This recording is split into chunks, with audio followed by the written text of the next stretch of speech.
Hey guys, Nick here, and I'm playing some Modern Warfare 3 today. This is a kill confirmed game on Interchange, and I am using the ACR with a silencer, which has become my favorite gun in Modern Warfare 3. I really enjoy that. I like the weapon. I think it's actually a really good gun, and I don't really have any issues at all with it now. But I am still having a few issues with this game. Like, it's really fun sometimes when it works out, but sometimes it just doesn't work out right. The first game I got into when I was playing MW3 today, I had a really bad connection to the host. I'm not sure why, but I just had a lot of lag, and I won pretty much every single gunfight I went into. And now I know why people with 3 bars are so hard to kill. I had a 3-bar connection, but I was just jumping all over the place. The game was really choppy and everything, but every time I'd see people, there'd be like 2 or 3 people, and I'd shoot at them, and they'd just die. Like, they couldn't hit me. I know that I should have died, but I won like every single gunfight, and it was ridiculous because I was lagging like crazy. And just because one person's lagging doesn't mean that, you know, the lobby should be ruined because, you know, somebody's invincible. And really what it should have done is just, you know, given me a bad connection, and I should have had to leave the game and find a new lobby.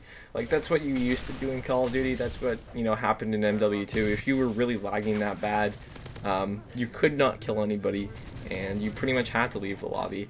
And that's not really a big issue because, okay, so you leave the lobby, you find a new lobby with a better host or a better connection, and everything works out.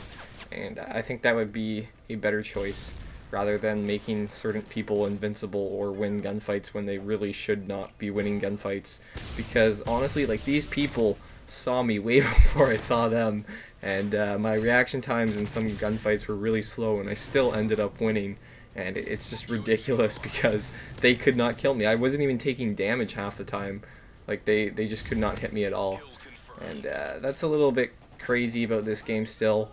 Hopefully in the new year they'll work on more fixes to the lag comp. Really, I just wish they'd go back to what we had in Modern Warfare 2, because it was much more consistent. Even on a 3-bar in that game, you shoot at somebody and get some hit markers, and, you know, it all works out fine. Okay, so there's one guy who's host who's really hard to kill or has a pretty big advantage. I'd rather have that than be at a constant disadvantage. Anyways, I am really enjoying this game. Sometimes when it does work out, it's a lot of fun. When you get a lobby where everybody has a good connection, that's where there's no problems. As long as everybody has like a 4-bar, like a legitimate 4-bar, not one of the like fake 4-bars because they're pretending somebody has a 4-bar because of their lag compensation. But if everybody actually has a decent connection, then the lobbies turn out really well. And this lobby I think has 4 host migrations. I'm not sure. It was either 3 or 4. Some ridiculous amount of host migrations. I'm not sure why, but probably because we were totally destroying the enemy team. I think their final score is like 14 points or something. So they just kept quitting or something like that. I don't know.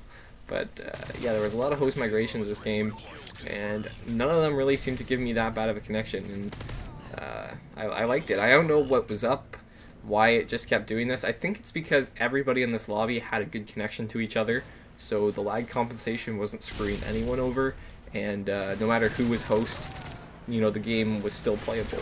And you know, this lag compensation system that they have works out really well when everybody has a good connection.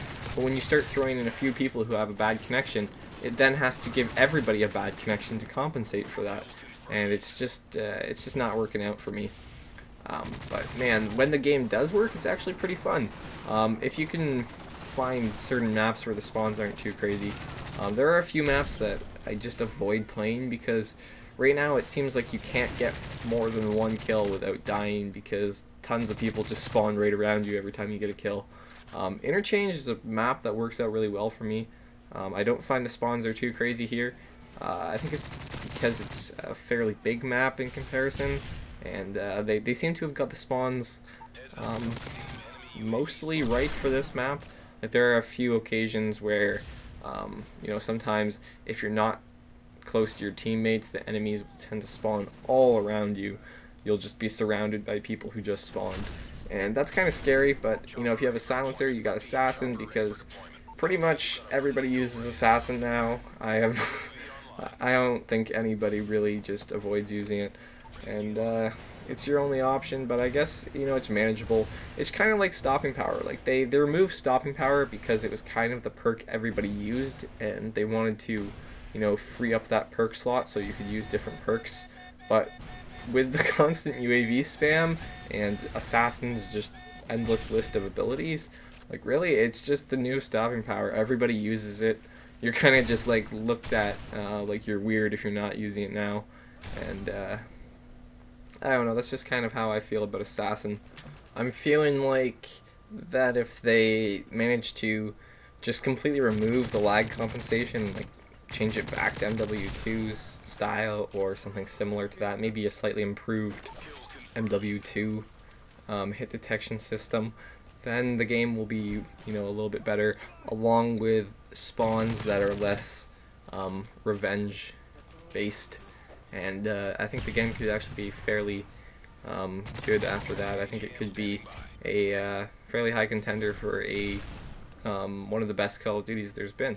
In its current state, I definitely don't think it's up there for the best COD, because it's just so inconsistent. You can get games where it's really fun and, you know, it's good and all, but there's a lot of maps that I just can't play at all. Like, there were certain maps from MW2, like Invasion. I just never played that map because I hated it so much. But this game, it's like, Invasion seems like a good map compared to some of these, and I'm hoping that, you know, COD 4 and MW2 maps come out for this game, and then maybe I'll just play those. And yeah. Another thing I think is really cool about this game is the weapon balance. I'm actually quite enjoying it. And some guy on my team here gets a Moab, because these guys, I'm pretty sure, are absolutely terrible. But yeah, Moab for my teammate. Good job, teammate. I do like the weapon balance here. I do think that maybe the Type 95 is a bit too good. Not really anything game breaking for me. ACR, I really like this gun. I really like the M4. I really like the Scar. The FAD is pretty cool. The AK is fun, but it does have quite a bit of kick. The CM901 is pretty decent, but, you know, then again, it could be better. The SMGs, I think, are all fairly balanced, and I don't really mind using any of them. I prefer the MP7. The PP90 is good. The P90 is good. The UMP is good. Please like the video if you enjoyed it, subscribe if you'd like to see some more of my videos, and here I have 2 videos I've uploaded recently. One of them I talk about the Type 95 and whether or not it's overpowered or not. The other one I talk about gaming headsets and, you know, how it can help you improve your game in Call of Duty in general. So if either of those sound interesting, please check them out, and have a Merry Christmas. I'll see you guys later. Bye.